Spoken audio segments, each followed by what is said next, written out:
देखिए दोस्तों लोग, फिर से हम नया गाना लेके आई हूँ। आप लोग ज़रूर से लाइक करिएगा, देखिएगा, लाइक करिएगा, सब्सक्राइब जरूर करिएगा। दोस्तों लोग, दीदी लोग हो चाहे भाई लोग हो, जो भी देखेंगे मेरे चैनल को सपोर्ट करिएगा। धन्यवाद।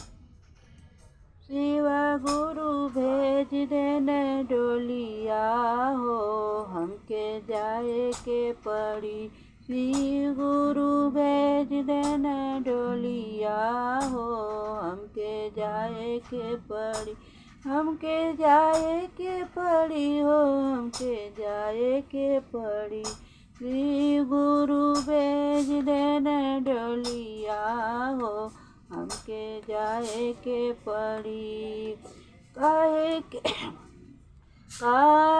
के बेटा रोए, काहे के पतोहिया। काहे के बेटा वे, काहे के पतोहिया। काहे खातिर रोवेला नतिया हो, श्री गुरु भेज देने डोली। श्री गुरु भेज देने डोलिया हो, हमके जाए के पड़ी। श्री गुरु भेज देने डोलिया हो, हमके जाए के पड़ी। काहे खातिर नतिया रोए, काहे माई खातिर बेटा रोए, धन खातिर पतोहिया। माई खातिर बेटा रोए, धन खातिर पतोहिया। दादी खातिर रोवेला नतिया हो, श्री गुरु भेज देने डोलिया। श्री गुरु भेज देने डोलिया हो, हमके जाए के पड़ी।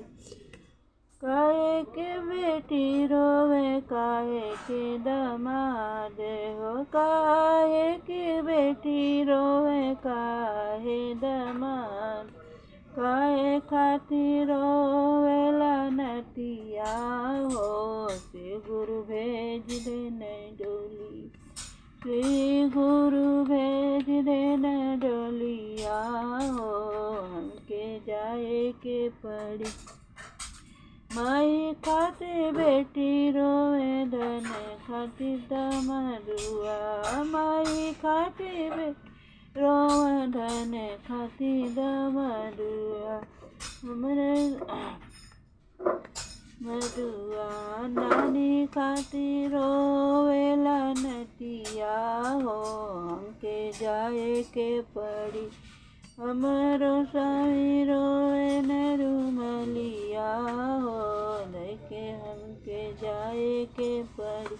श्री गुरु भेज देने डोलिया हो, हमके जाए के पड़ी।